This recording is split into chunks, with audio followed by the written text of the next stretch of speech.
Welcome to Transformative Principle, where I help you stop putting out fires and start leading. I am your host, Jethro Jones. You can follow me on Twitter at Jethro Jones. Welcome to Transformative Principle. I am really excited to have Chloe Sutterfield on the program. Chloe is a student at Virginia Commonwealth University. She is studying to become a journalist and wants to travel the world. She also really loves making music and playing sports. Her favorite type of music is rock and roll and pop, and her favorite sport is skiing. Chloe believes that everyone has a purpose in the world, and her purpose is to give people a different perspective on life. Chloe, welcome to Transformative Principle. Thank you. It's good to be here. So I want to start by asking you about some of the things that you like doing, because you kind of surprised me in our pre-interview before telling me some of the things that you enjoy. So what are some of the things that you like doing, Chloe? I love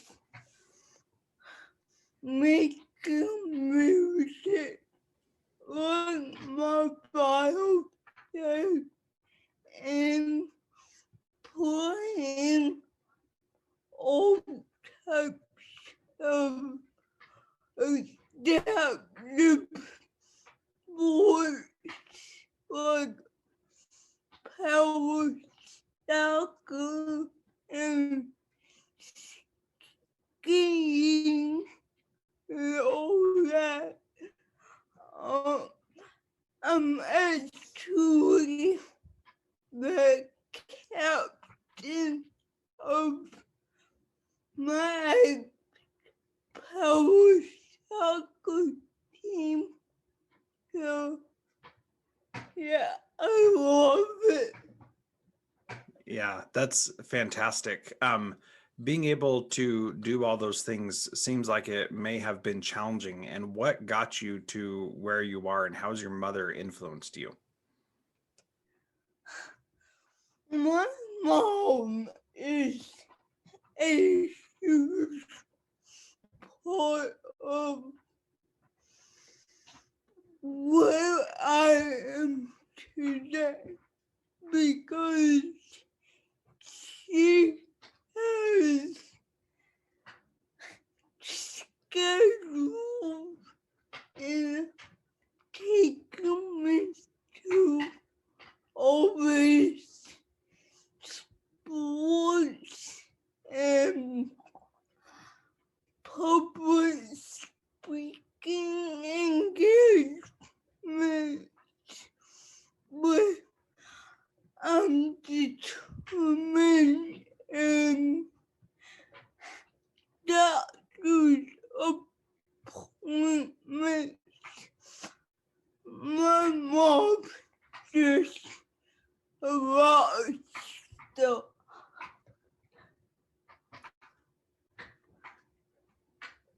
So you've said to me before that your mom said that if you wanted to do something, it was all up to you. What does that mean? Basically, by that, you meant, if I wanted to do something, I, I have to do it myself. Maybe you meant, like, she'll be there to help me, but I have to be the one to put the effort into it and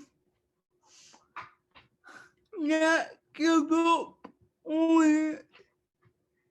That's what that means.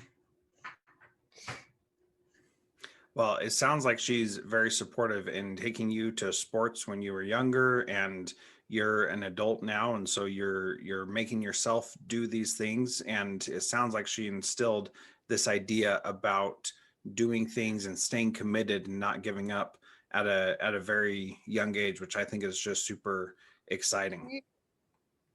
Yeah, from the minute I, I said, hey, I, I want to play baseball instead of doing dance or whatever I was doing. She said, all right, let's do it.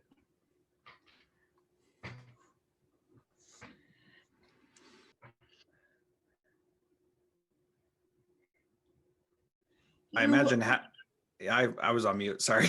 I imagine having that kind of support made you feel like you could do those things and that things were not impossible for you. I want to talk a little bit about some school experiences. Do you have a principal who made a big difference in your life, Chloe?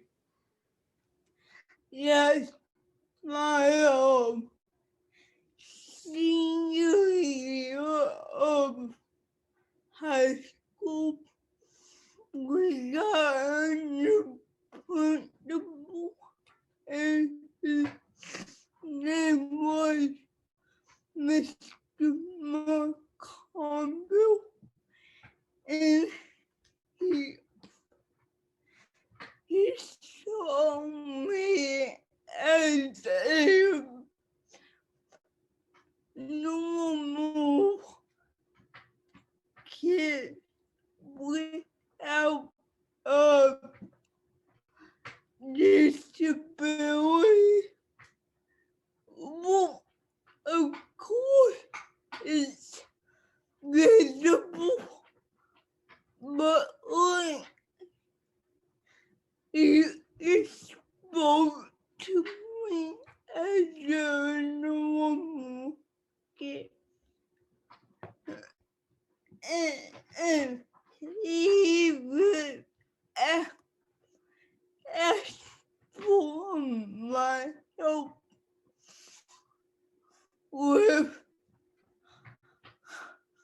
the disability awareness month. I did a couple activities at my school. He, he was all over that. So I got student of the month for that. So yeah, he was a good principal. So, and you said a good principal because he recognized you as a human being first and not as someone with a disability. And I think Yeah. that's something that I've talked about hundreds of times on my podcast, that we need to see our students in that light. And I just find it amazing that that's the first thing that you say about him, was that he saw you as a person first. And it's really easy for someone who doesn't have a disability to see other people with disabilities as people with disabilities, as disabled people. And that's really what you're saying made the difference, was that he was someone who didn't see you that way. He saw you as a human being. And I just think that's so so important. It is. It is good if you want to be a good principal.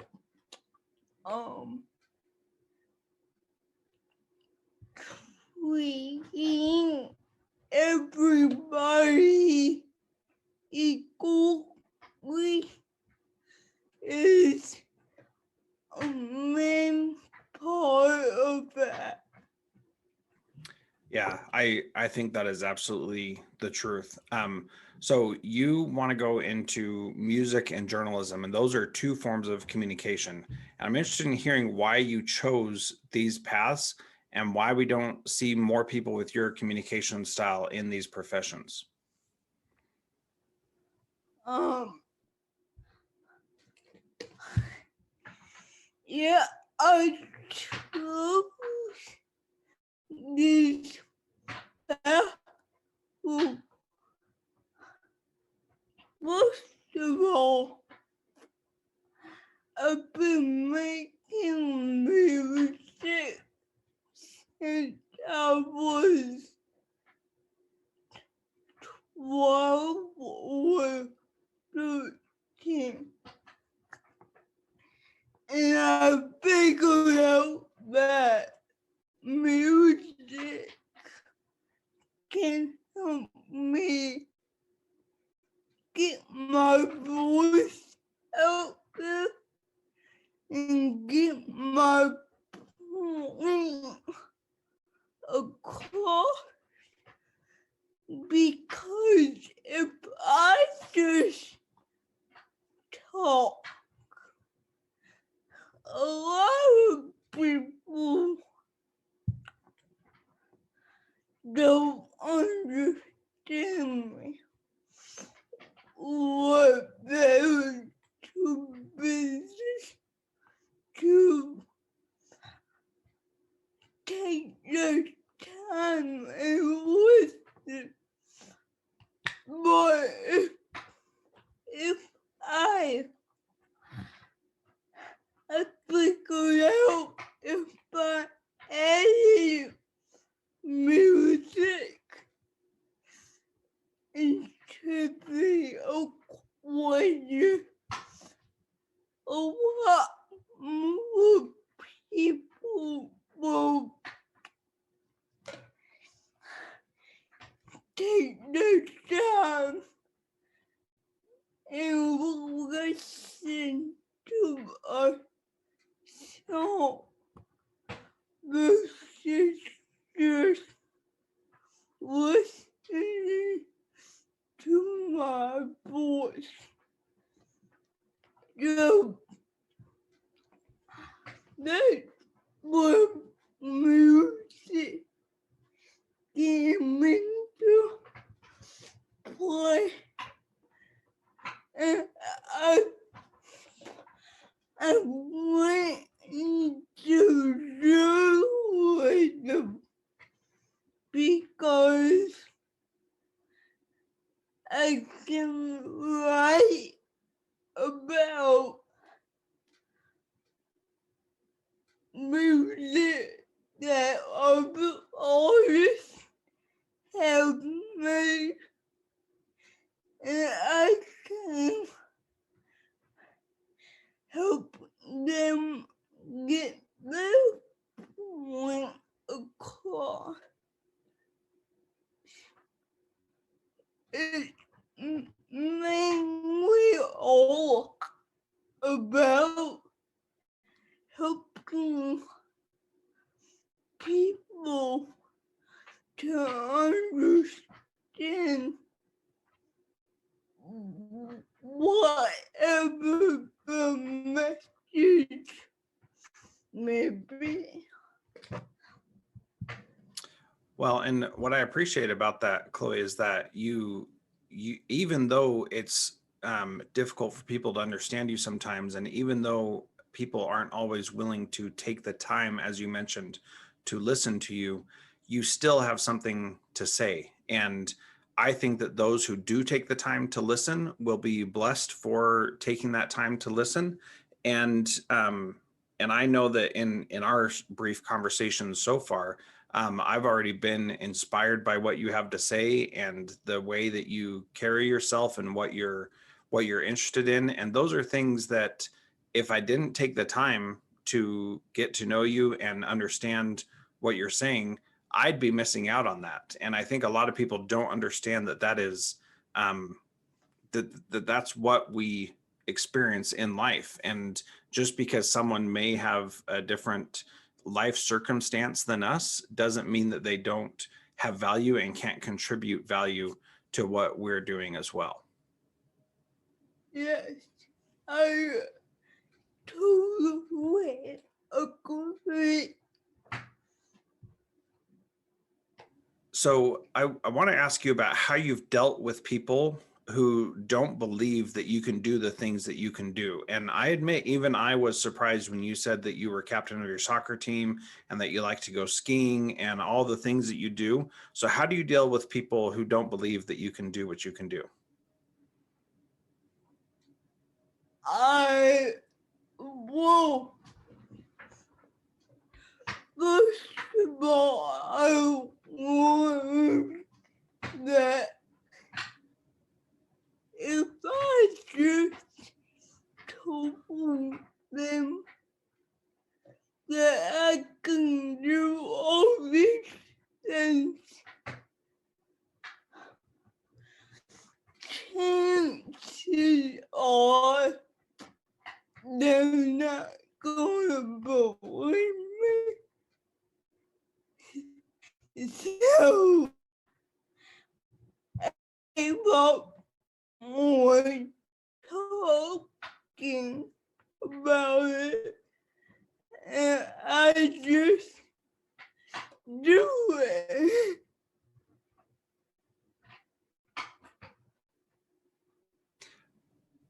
I really like that approach because it shows that people who aren't going to take the time to listen, they're going to see it. And a lot of times being able to see things is what makes us believe that they're actually possible. And I think that that is really exciting, and you're setting a great example. And so growing up with cerebral palsy has different challenges than what many of us have experienced in our life. So what should school leaders know about helping people who do have disabilities in the school system? Well, first, keep an open mind because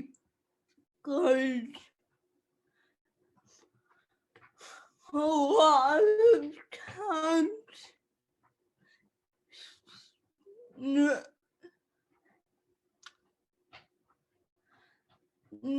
of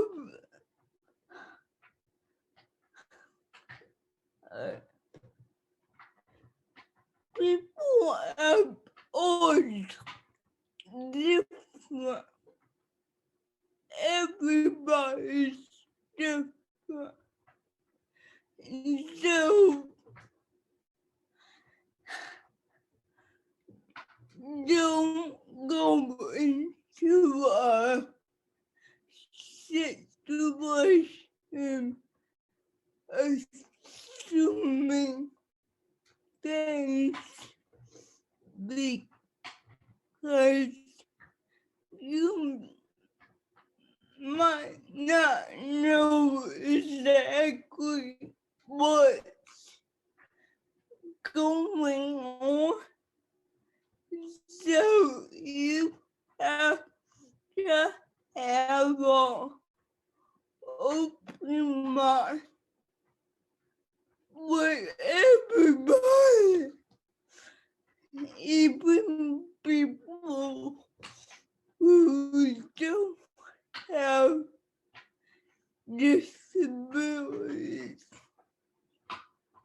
Having that open mind helps the situation more than if people just assume. So we know that assuming is bad to begin with, but what you're saying and what I appreciate is that even if you may have some experience with someone with a specific disability, you still need to go in with an open mind about what they can accomplish, because just because you have cerebral palsy and manifest in one way doesn't mean that the next kid who comes in with cerebral palsy is going to be exactly like you, right? Exactly. So beyond having an open mind, or rather developing on that idea further, how do we go in with an open mind and take the time to listen to what family circumstances are, what kids' abilities are? How do we have more of an open mind in the educational space? Well, like I said before, don't assume that help tremendously. And then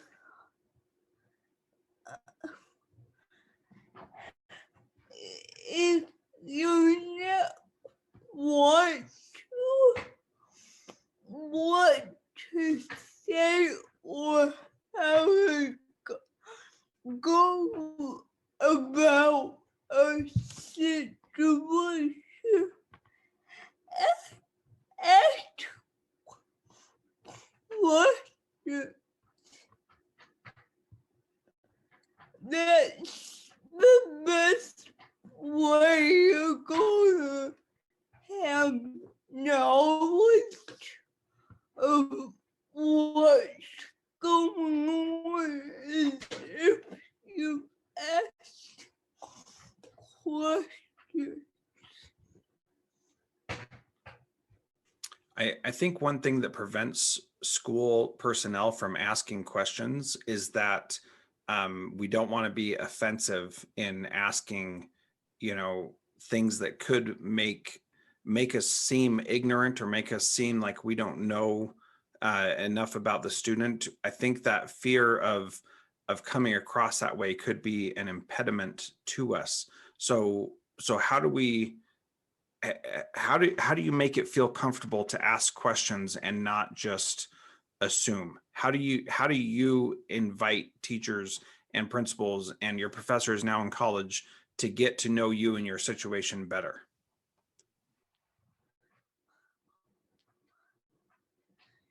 As a college student, I have what's called an accommodation letter from the Office of Disability, and every semester at the beginning of the semester, I email that out to my professors to give them a heads up that I'm going to be in the class. Now, that wasn't the case growing up in grade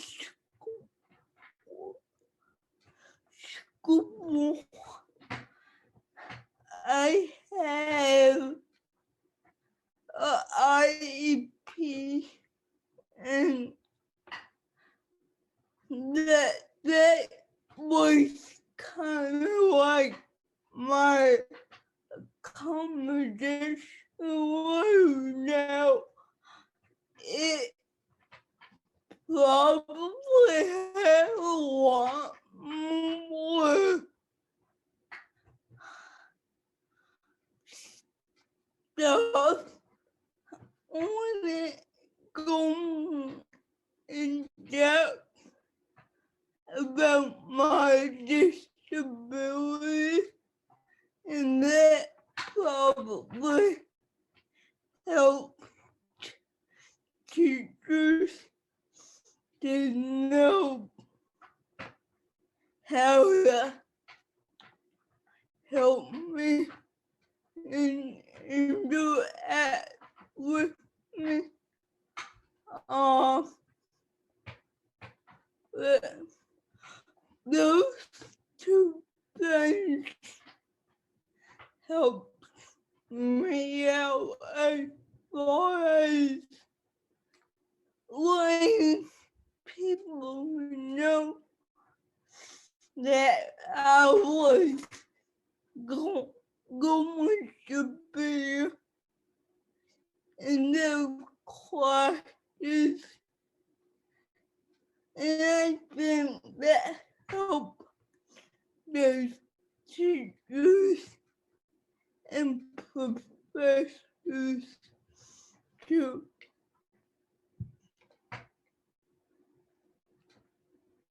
And then if I didn't know what to do, I would talk to them or email them, say, hey, I need a B and C. Can you help me? And most of the time they were more than happy to help me.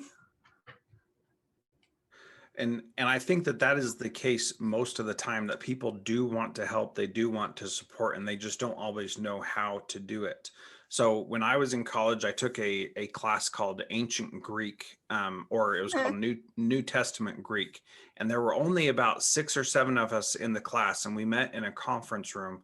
And there was a young man who had Tourette syndrome in there with us. And before he came to the first class, he had the professor tell us that he was going to be in the class and that he was going to have tics that would where he would make loud, uncontrollable noises in the middle of class.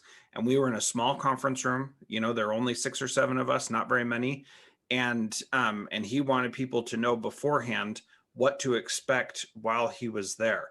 Is that something that, for me, that certainly helped? Is that something you recommend, that that you advocate and say, this is what it's going to be like with me in the class?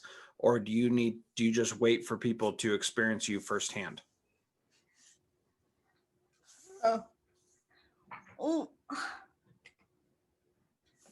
never really had to do that, because when I grew up,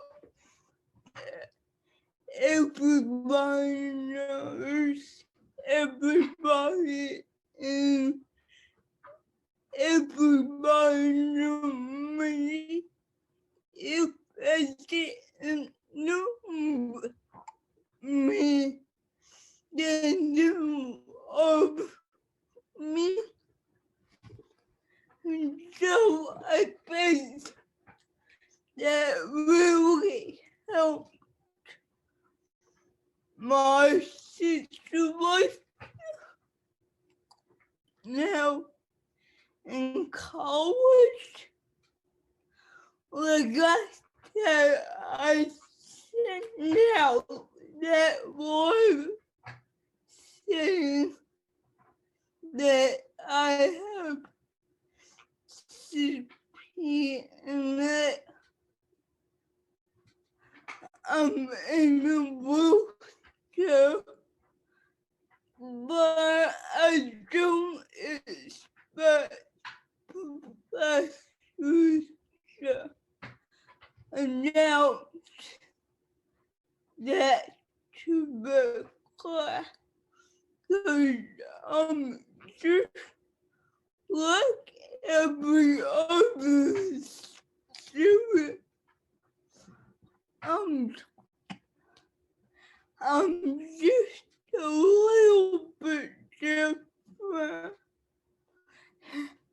I don't take up a seat because I have my own, but you know, I don't expect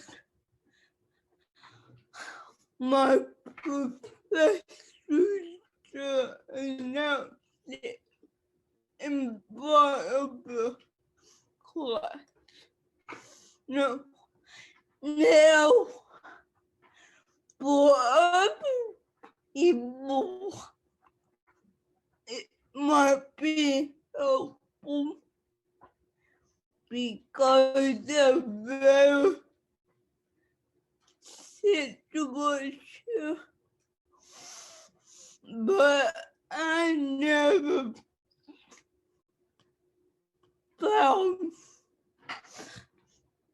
felt excuse me, I never found that to be a big deal. So you mentioned you send out an email to your professors now with your accommodations that you're requesting or that you need, and in elementary school and K-12 you had an IEP. How involved were you in making an IEP for yourself? And I assume that changed as you got older to where it sounds like now you're basically saying this is what I need. And how did that process look as you were growing up? Well, you know, in the very beginning, my parents dealt with that stuff, and I just knew it was going on, and my teachers were having a meeting about me and what I needed. Now, I think it was fifth grade that I actually started going to my IEP meeting because my mom wanted me to be involved, and I didn't have a problem sitting there and listening and occasionally telling people what I needed.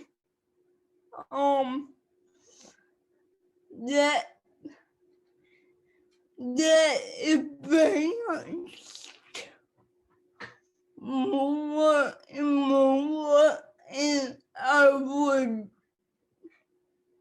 participate more and more. I remember in sixth grade to my teacher, she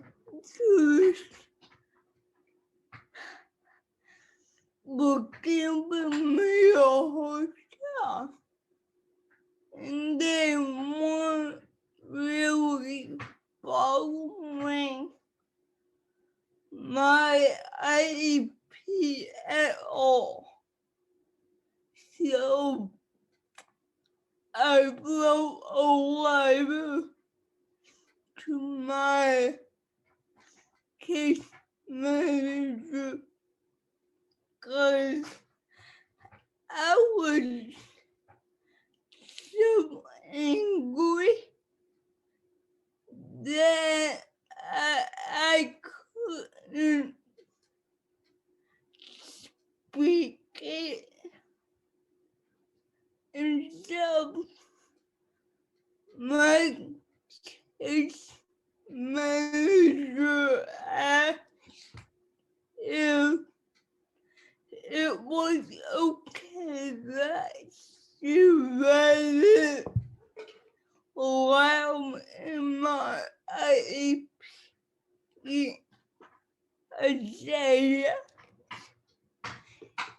Yeah, I think that would be helpful. And so she did. Now, my teachers got really defensive in math, and they denied it or a lot of it. But I think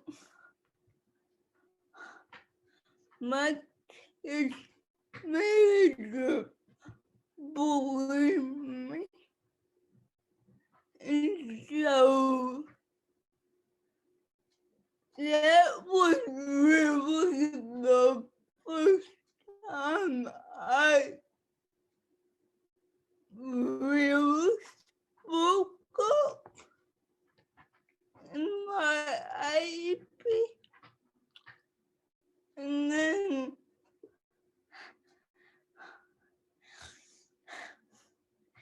I think it was 10th grade after I went to my first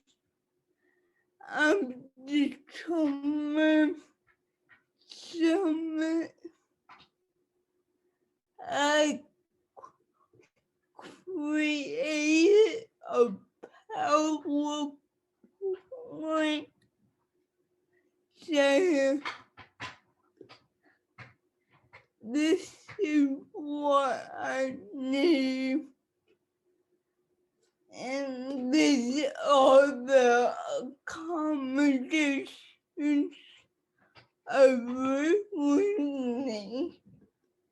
And I actually ran that IEP meeting myself.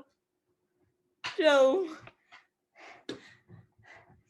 they turn up, I'm determined. I have a tool to use, and I have a courage to use them in my IEP.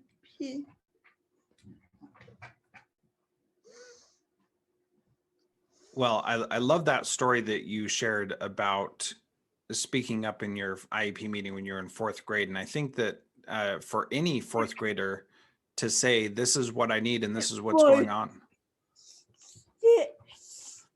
Excuse me. Sixth grade, excuse me. Even for a sixth grader to be able to say, this is what I need and this is what you're not doing well and what needs to happen better is a really big deal. And for you to say that and to say it with such clarity and conviction is, I think, really a testament to the value that you're placing on yourself as a human being and that you expect everyone else to place on you as well.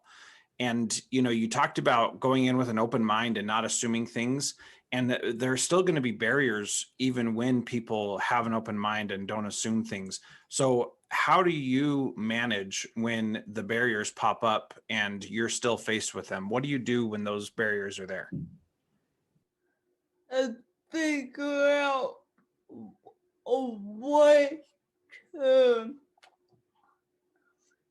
break them down, and you can't always go around barriers. You have to be able to confront them and like I said, break them down.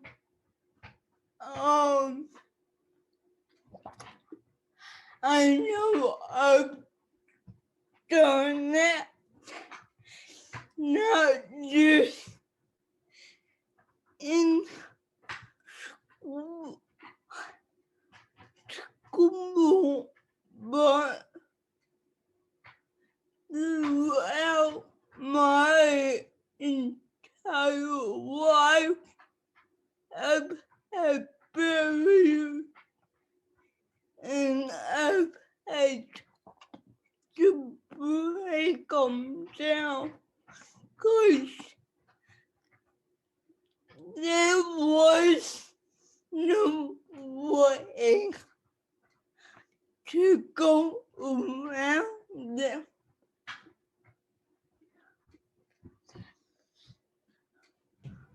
Yeah, that's really powerful. And I think being able to break down those barriers and recognizing that they're going to exist no matter what is incredibly powerful. One of the other things we talked about is slowing down and having patience in education. And it seems that there's so much pressure to, teach so much in a certain year and everybody to go at the same speed. Why is it important for us to have patience and slow down in education? First of all, not everybody goes at the same speed, but that doesn't mean they can't learn them. And yeah, I was one of your other podcasts about this, and you were right. People learn at different speeds. That doesn't mean they can't learn at all. It just means they have to take their time, and that's a really powerful thing to be able to discover and notice, because the world of education seems to be moving at a certain pace, and people are expected to keep up at that pace, and not everybody can do that. So being able to slow down and have patience helps the student to know that there are people that understand and realize what's going on, and that they want to help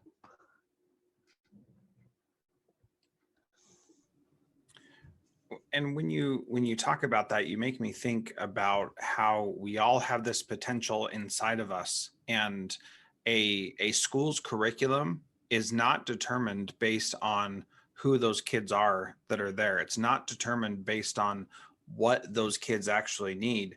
And what you're saying is that, you know, we have this certain pace at which kids are quote unquote supposed to learn, as determined by people who don't even know those kids. And it's mind boggling to think that that's what is going to be best for them.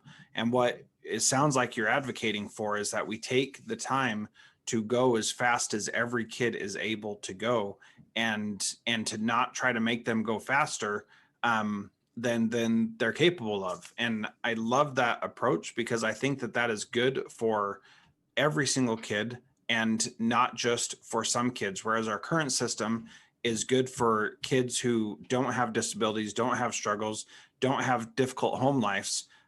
It's good for the teacher, but it's not good for those individual students. And I've even had to do that outside of the education system with my speech and mobility and everything else. So I know that if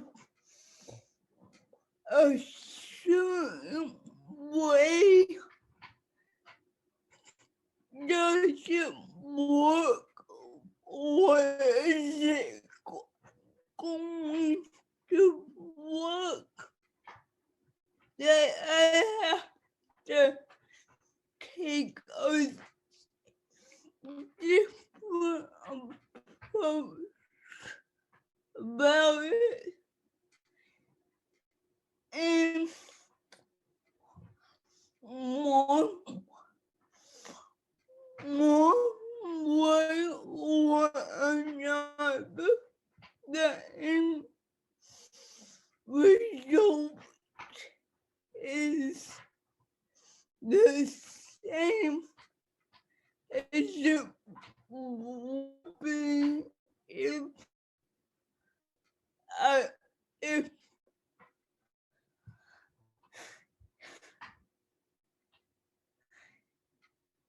if I didn't have this situation.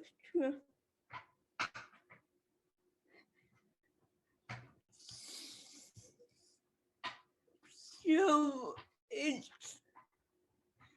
it really doesn't matter how fast or how slow people go. What matters is that they get there when they get there.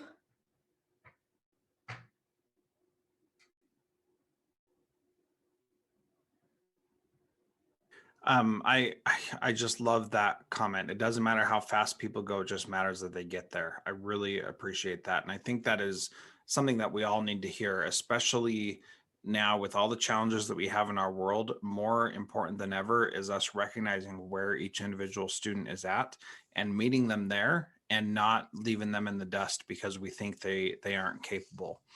I want you to know, Chloe, this has been an honor for me to be able to interview you today. I so appreciate your story. I so appreciate your perspective, and it's been really fantastic. And I hope people who are listening have had the patience to slow down and take the time to listen and learn from you, because the things that you are saying from your experience, I think, have applicability to people in many other walks of life. So I want to say thank you very much for that. You're welcome. In closing, the last question I ask every guest is, what is one thing that a principal can do this week to be a transformative principal? Keep an open mind, like I said, and try to take action, because if you don't take action, it what's the point of it? Oh, yeah. I think that's great advice. Have an open mind and then take action. And really taking that action is what's going to make a difference for people.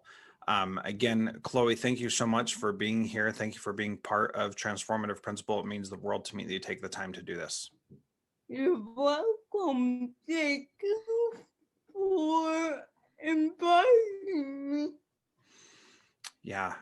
Well, I was talking to Jesse Rodriguez, who works with I'm Determined at I think it's George Mason University. I can't remember, but anyway, James Madison. All right, all that stuff on the East Coast. It's tough for us West Coasters. Go to. Yeah.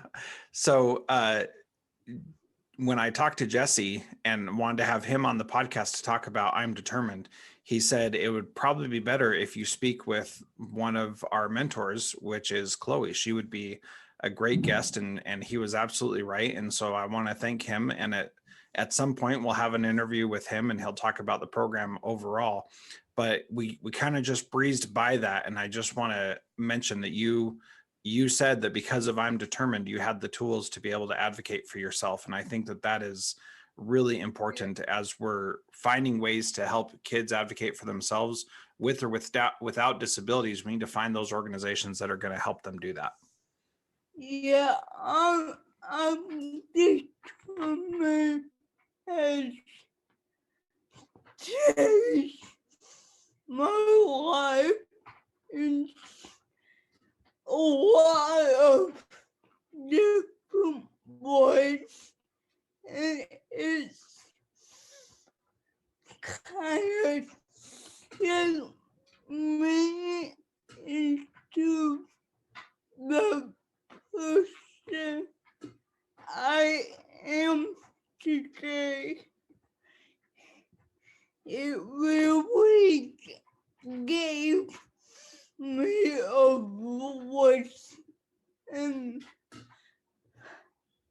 helped me realize that I can advocate for myself and for other people. So